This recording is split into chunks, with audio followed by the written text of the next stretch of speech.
What's up guys, Mitch from the DIYRecordingStudio.com, and this week we got some insanely exciting news from, you guessed it, Behringer are at it again. They've got something really interesting for the 500 series format. That's enough from me, let's get into it.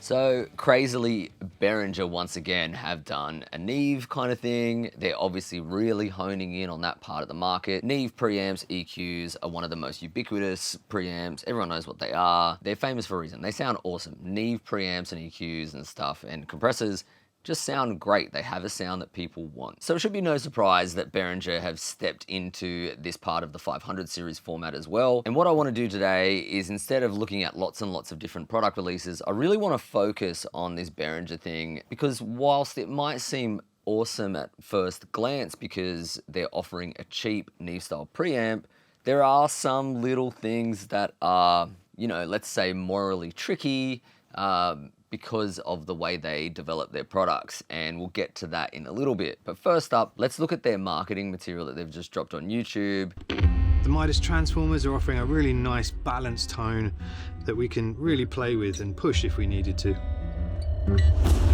If you're craving that classic texture, the kind that makes vocals shine and guitars roar, then this might be the next thing on their ever-increasing kit list. It's a must-have for any serious studio setup.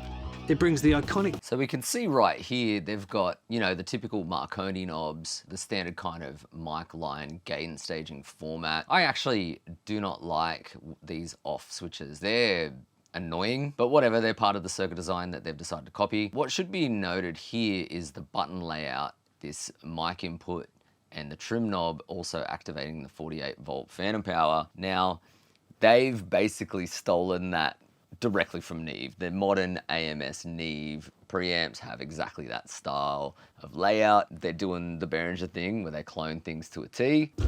First developed in 1970 by the renowned audio engineer Rupert Neve, the 1073 microphone preamp became a staple in legendary studios around the world.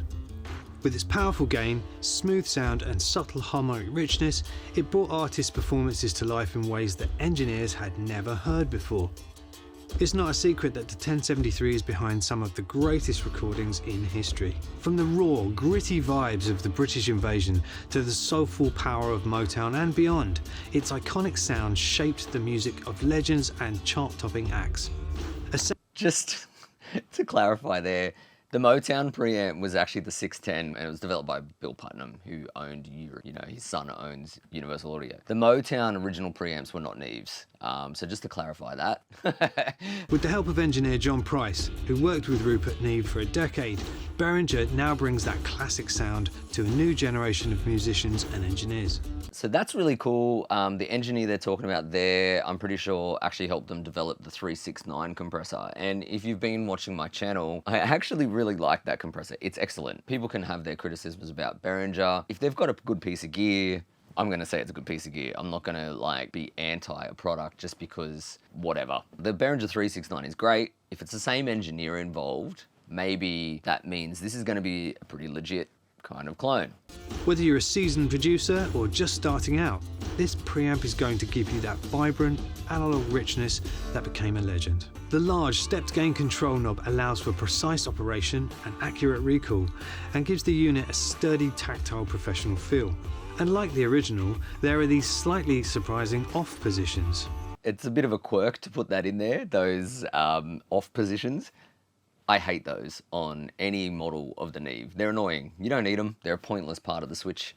And maybe there is a reason for them, but often what happens is you switch through, then your signal drops out and you're like, oh, what's gone on? And then the same as with having the dial, the input gain go from mic, and then if you want to go to line, you've got to go through to the line section of it. That's really annoying too. I don't love that on the modern Neves either. It's just unnecessary. Just have a line switch and a mic switch and just make it one dial. The control knob provides additional finer gain control so you can dial in the perfect level to your recording device. The buttons here are all switched through mechanical relays, giving us that lovely click sound and long-term reliability. You have these for selecting phase, switching between front and rear inputs, and low Z mode, not to be mistaken for high Z.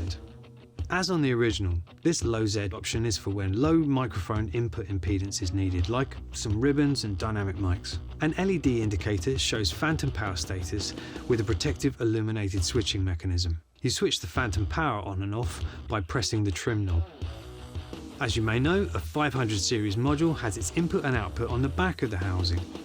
The 73 has an additional combo connector on the front panel, designed to handle both microphone and line level input signals. Cool, so most Neve 1073 clones for 500 series will have at least a DI input, and adding it as a combo jack for mic as well is what the modern Neves and some of the BAEs and stuff have. Very clever to include that, because for home studio producers or smaller studio producers, it's really handy to actually have a connector just to plug in the front, so you don't have to unpatch anything on the back of a 500 series rack. So that's kind of cool that they added that in. The panel switch lets you toggle between both inputs. This is really handy because it replaces the need for a patch bay. It keeps your fixed setup connected at the back, and if you want to do something on the fly, you can just plug something into the front. It's also true to the original circuit topology. Here we go, the meat and potatoes of the Neve. This is what I've been waiting for. Let's look at this topology a little bit and break it down. So at first glance, we should notice three things. We should see that we've got this Midas input transformer, a like unbranded output transformer there, and then all of these surface mounted components. This is interesting. I can see, you know, some surface mounted components here too. I'd love to be able to see what's on the other side of this board. We can see some surface mounted components down here. It's safe to say that the circuit topology, except for the input and output transformer, are all going to be like surface mounted style stuff, which is going to obviously impact the price. It means that they can replicate this more easily and more cheaply. So we're going to expect a cheaper price from this. And also because what they've done is create a new transformer. We haven't seen this transformer yet from them. They've just had their standard Midas transformers. It's interesting that they've developed another one here for the input, which actually isn't even in the 369. And same as this output transformer. This output transformer is obviously supposed to be like the traditional Mariner or standard Carnhill Transformers, but they've made their own. So this is actually telling us a lot. What people need to understand is that if Behringer are going to create the line amp structure with the input and output transformers of their own making, it means that they can then go further to develop EQs and other compressors and stuff with that topology, utilizing their own like Carnhill style transformers. So it's kind of a big deal in a lot of ways that they're manufacturing their own input and output transformers that are going to be that Carnhill style. That impacts a lot of things in our industry, especially the DIY side of things. The other thing to note is all these surface mounted components. Now, audio purists would definitely be, probably screwing their nose up at surface mount components. I don't care about certain surface mount components versus, typical through hole components. However, I'm seeing lots of ICs in series here. Some of these would be to run like LEDs and things like that. I'd be keen to know what they're involved in, like what is actually going on in this topology. Without being able to see all the rest of the circuit behind that board, it's hard to know. But there are lots and lots of these ICs, which means that maybe they're not using the transistors that you would expect to see in a traditional Neve. Now, this is where I get to my more challenging points of this Neve 1073 clone. Peterson Goodwin from DIYRE just recently did a video with Paul Third, and he was talking about their clone, the 73P. And in that 73P is, a very clever design with the transistors. Peterson Goodwin describes the Neve sound not just as integral with those input and output transformers, but that the transistors themselves are actually a big part of the distortion and saturation characteristics of a Neve. And he posits that they're actually more important than those input and output transformers, because most people assume the input and output transformer of a Neve are the most vital part of the Neve sound. Through his research and his rebuilding of a Neve, Peterson says that actually it's the transistors are the part that has the most important sonic characteristic of that circuit. So if Behringer is skipping that part Are they then missing the real key part of the 1073? Or have they found a way to do it with surface mounted components instead? It's interesting. Without seeing a schematic, none of us can know, but it's interesting to see the surface mount design. Does that mean that this is somehow a little bit inferior to other through-hole components, not because of surface mount versus through-hole components, but because of them maybe missing the few transistors that make that sound? Anyway, that's just a bit of food for thought on that. I'll put links to the Paul Third, Peterson Goodwin interview down below as well if you want to check that out. It's an amazing deep dive into the DIY RE73P, which I've featured on this channel. Anyway, let's keep going with the Behringer. Topology, with 2 custom wound Midas transformers that get you that sonic smoothness the 1073 is known for. The 73 is all about staying true to the original, but here there are 2 little changes they've made. Firstly, the rotary switch adjusts gain electronically, meaning the audio signal is not running directly through the switch. This means you don't get clicks and pops when switching, and it gives you a better service life too. Secondly, and this is a change more towards the original circuitry, most modern 1073 modules rely on the standard plus or minus 16 volt rails.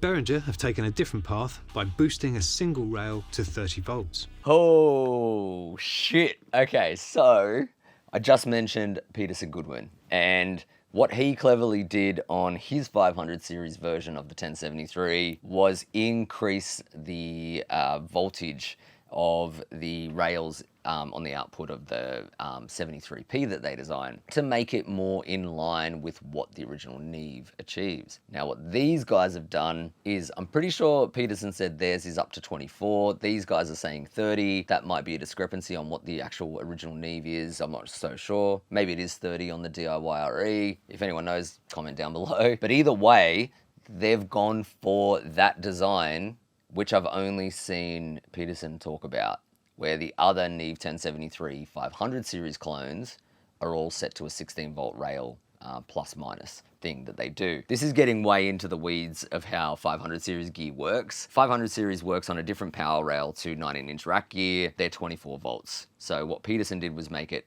go up to 24 volts. These guys are saying 30, so they're doing 30. It's interesting. Have they copied that from seeing the DIY RE clone? That's getting into like conspiratorial kind of space. So I'm not saying that they did. It's just interesting that they took that approach. Anyway, let's keep going. This brings the Behringer 73 closer to the vintage 1073 in both sound and performance. So let's hook it up and see how it sounds. Let's pass some guitar through this preamp.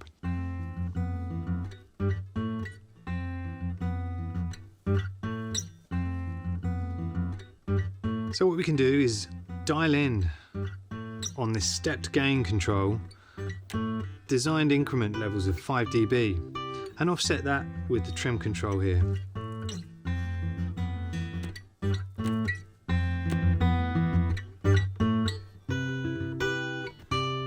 I've just got to say this, Behringer, do a better job of demoing your preamp. That guitar part is not showcasing what a Neve does. Do a bass, do drums, do a rock vocal, do rock guitars or something. Like, do something that you're gonna slam into it and saturate it and make it sound cool. Wrong choice to demo there. Yeah, look, I'm not trying to be a dick, but that, like a soft acoustic guitar, also the guitar's mic'd up horribly. That microphone sounds trash. Honestly, like that's a horrible sounding acoustic guitar part. I don't know if it's the mic, it's probably that cheap mic. Yeah, it does not sound good. That's not what you want a acoustic guitar to be sounding like, I don't think. Anyway, if I was recording an acoustic guitar, I'd be horrified if that's what it sounded like. Let's just keep going. Whether you're capturing the delicate details of a vocal track or dialing in the power of a guitar, this preamp provides the depth, richness and clarity that every recording deserves, with engineering and design that brings you much closer to the original vintage mic preamp. If you're ready to bring that legendary sound into your own studio, the wait is over. There's a couple of other little things that I want to kind of point out about that 73, but let's go and check out the price. $249 American. That is insanely cheap. That is like just crazy, crazy cheap, like so affordable. It's craziness. In the UK, £200, same kind of deal. $250 for a Neve, any kind of Neve clone, what have you. That is a steal. That's a bargain. If this thing sounds anything close to a real Neve, that is actually a ridiculous price. They're obviously trying to undercut anyone that is manufacturing any Neve product, especially DIY companies. I feel like they're not just going after warm audio. They're not just going after like the mid-tier prosumer kind of market. They're going after everyone on this. They're trying to really like kneecap everyone on the price of a Neve. It's actually insane. If you're looking to buy your first Neve, this is a steal. This is the kind of thing I wish I had access to when I first started recording. Obviously, like, anyone would be crazy not to purchase this as a consumer, so it's a win for consumers. But what I'm mostly concerned about is, one, what is the real quality of this thing? Like, is it actually going to sound like a Neve? It'll probably sound good. Like, it'll probably sound decent. Let's just say that. The moral problems of this thing being that it goes after parts of the things that I'm passionate about, like DIY stuff. It goes after companies like DIY-RE, Sound Sculptor, Hairball Audio. Anyone that's doing DIY Neve clones now have to contend with this absurdly cheap Neve clone. It's kind of crazy. You could basically buy 2 of these preamps for the cost of the DIY-RE 73 pre. Like, that's nuts. And I feel sorry for companies like Peterson and others that are trying to do really legitimate clones because they're making good products. And this is, you know, a cheap knockoff like kind of thing. But if this sounds good, then it's a real problem. Like, if this sounds crap, then it's not, it's just going to be another crappy Behringer piece of gear. But Behringer have been making some interesting, good sounding products, and this could compete with people. It's just my thoughts. Let me know in the comment section, guys. What do you think about this new 1073 500 series clone from Behringer? Do you think it's a good thing for the industry and studio owners? Do you think it's potentially a bad thing for the industry? It's a really challenging moral thing when it comes to things, particularly with Behringer. Anyway, sound off in the comment sections down below. One last thing that I'm gonna pick apart on that video, on that faceplate. Let's go to where they zoom in. God damn, that's rough. Look at this. All the scratches along the faceplate. That's some pretty bad painting and stuff there. Anyway, let me know in the comments down below. What do you guys think of this new offering from Behringer for the 500 series? If there's anything else that you want to talk to me about, you can email me at mitch@thediyrecordingstudio.com. And don't forget to add me at the DIY Recording Studio on Instagram. And me and Midanorath have a new podcast. It's called AudioBois. Please go check out episode number 1. It's on YouTube. I'll put a link down below to that too. Thanks again for stopping by. I'm Mitch from the DIYRecordingStudio.com. I'll catch you soon. You're stuck